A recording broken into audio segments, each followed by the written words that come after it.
जय श्री राधे। पूज्य श्री सद्गुरुदेव भगवान के चरणों में प्रणाम।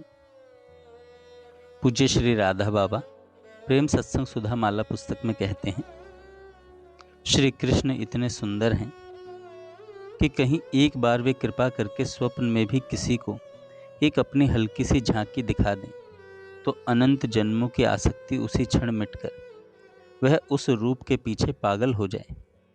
पर वे किसी के वश में तो हैं नहीं। शास्त्र में एक श्लोक है जिसमें यह कहा गया है कि श्री कृष्ण कितने स्वतंत्र हैं। कालिया नाग के फण पर तो नाचते हैं और उनके चरणों के दर्शन के लिए बड़े बड़े योगी बेचारे अनंत जन्मों से बाट देखते हैं, पर वे सामने नहीं आते। वे श्री कृष्ण बड़े ही मौजी हैं। एक अनुभवी भक्त कहते हैं, श्री कृष्ण तुम ग्वालों के आंगन की कीचड़ में लौटते हो, पर विप्रवरों के यज्ञों में जाते हुए तुम्हें लज्जा आती है। गायों बछड़ों के हुंकार का उत्तर देते हो, पर सत्पुरुषों की सैकड़ों स्तुतियां सुनकर भी मौन धारण किए रहते हो। गोकुल की पुंछलियों की दास्ता करते हो, पर जितेंद्रिय पुरुषों के चाहने पर भी उनके स्वामी नहीं बनते। इससे यह पता लग गया कि तुम्हारे चरण पंकज युगल केवल प्रेम से ही प्राप्त हो सकते हैं। तात्पर्य यह है कि परम असीम सुंदर होकर भी वे परम स्वतंत्र हैं। उनकी हल्की सी झांकी भी स्वप्न में वही कर सकता है जिसे वे कराना चाहें। खेलना उनका स्वभाव है। उनका खेल भी विचित्र है। राजा को रंक, रंक को राजा, पापी को संत, संत को पापी, शमशान को महल, महल को शमशान। ऐसी ही विचित्र लीला वे करते हैं। किस क्षण किसके जीवन में क्या होगा यह किसको पता। पर भक्त को डरने की आवश्यकता नहीं है।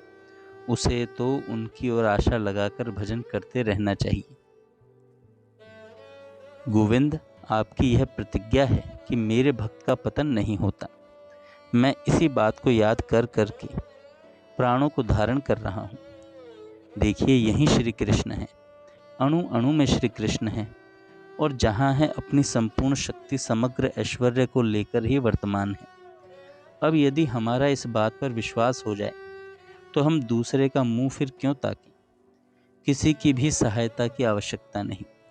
आज तक जितने भी संत हुए हैं और होंगे, सब उनके अंदर हैं। सब उन श्री कृष्ण के अंदर ही हैं जो अणु अणु में स्थित है।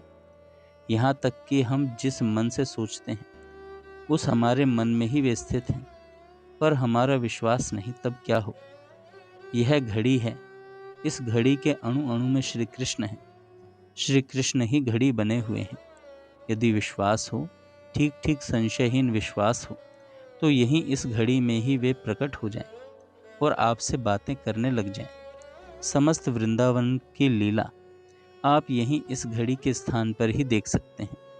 प्रहलाद का निश्चय था, खंबे में भगवान है। खंबा जैसे जड़ पदार्थ में भी वह ठीक ठीक भगवान को देखता था।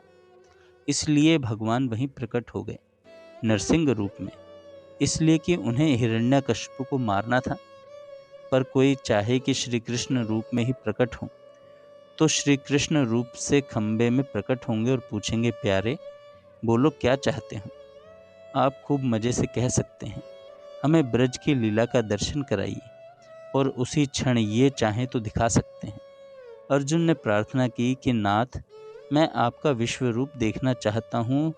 तो ठीक है, देखो।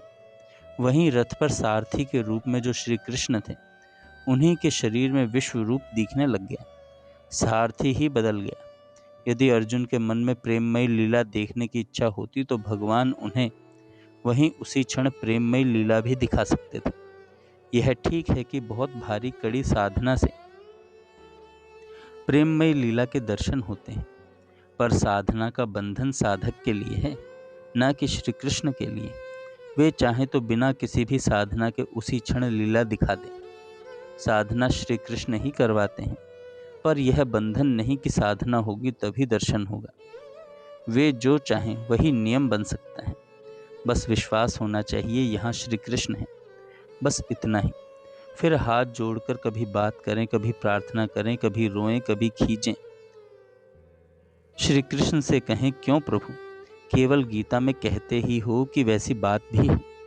तुमने ही तो कहा है कि मेरे लिए सब समान है, तो मैं भी तुम्हारे लिए सबके समान ही हूँ। फिर मुझे क्यों नहीं स्वीकार करते? यदि कहो कि तुम चाहते नहीं तो तुम ही बताओ मैं क्यों नहीं चाहता। मेरे अंदर चाह उत्पन्न करो। नाथ, यह तो जानते ही हो, तुमसे छिपा नहीं है कि मैं सुख चाहता हूँ, दुख कदापि नहीं चाहता। भीतरी मन से सुख चाहता हूँ। यदि तुम कहो कि फिर मुझे भजो, मुझ में ही सुख है और कहीं भी सुख नहीं है, तो बताओ मेरे मन में तुम्हारी इस बात पर विश्वास क्यों नहीं होता? क्यों मैं विषयों का भजन करता हूँ? तुम ही आकर एक बार बता जाओ, बस एक बार ही सामने आकर बता जाओ, फिर चले जाना। तुम कहोगे कि मैं तो उसके सामने आता हूँ जो मेरे लिए अत्यंत व्याकुल होता है, तो फिर मेरे अंदर वही व्याकुलता उत्पन्न कर दूँ। यदि कहो कि तुम यह भी नहीं चाहते कि मेरे अंदर व्याकुलता उत्पन्न हो, तो तुम ही बताओ मैं ऐसा क्यों नहीं चाहता। इस प्रकार बातें कीजिए, पर यह तभी होगा जब आपका यह विश्वास हो कि श्री कृष्ण यहाँ हैं, अवश्य हैं। विश्वास के लिए भी उपाय है।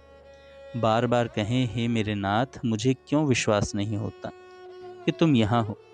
तुम ही बताओ मैं कहाँ से विश्वास लाऊं? मैं दुख चाहता नहीं, सुख चाहता हूँ, इसमें तनिक भी झूठ नहीं। तुम भी कहते हो सुख मिलेगा मुझ पर विश्वास करने से, तो फिर तुम पर मेरा विश्वास क्यों नहीं होता? क्या मैं तुम्हारे लिए कोई दूसरा हूँ? बाबा कहते हैं, ऊंचे प्रेम का एक उदाहरण है पतिव्रता स्त्री।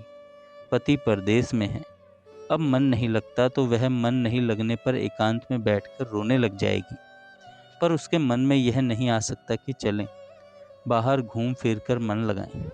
इसी प्रकार भक्त का मन न लगने पर वह एकांत में बैठकर भगवान को याद करके रोने लगता है। रोकर ही मन शांत करता है। उसके मन में यह नहीं आता कि चलो चार दोस्तों में बैठकर जगत की विषयों की चर्चा करके मन बहला ले। यहाँ का पति अल्पज्ञ है, पर श्री कृष्ण सर्वज्ञ हैं, और जहाँ भक्त रो रहा है वहीं वे अणु अणु में छिपे हुए हैं। उसका रोना उनमें करुणा का संचार कर देता है, और उनको यह व्यवस्था करनी पड़ती है कि जब तक मैं नहीं मिलता तब तक इसका मन थोड़ा बहुत लगा रहे।